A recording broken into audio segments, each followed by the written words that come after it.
حضرت علی رضی اللہ تعالی عنہ کا یوم شہادت ملک بھر میں عقیدت کے ساتھ منایا گیا۔ لاہور میں یوم شہادت حضرت علی رضی اللہ تعالی عنہ کا مرکزی جلوس مبارک حویلی سے برآمد ہو کر کربلا گام شاہ پہنچ کر اختتام پذیر ہوا۔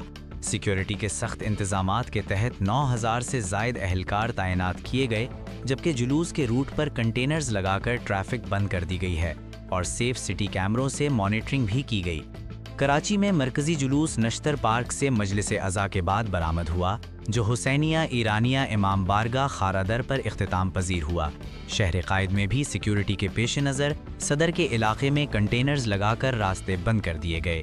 راولپنڈی میں جلوس امام بارگاہ کرنل مقبول، جبکہ پشاور میں امام بارگاہ سید عالم شاہ پر اختتام پذیر ہوا۔ ملک بھر میں عزاداروں نے حضرت علی کی عظمت کو خراج عقیدت پیش کیا اور ان کے پیغام پر عمل کرنے کا عزم ظاہر کیا۔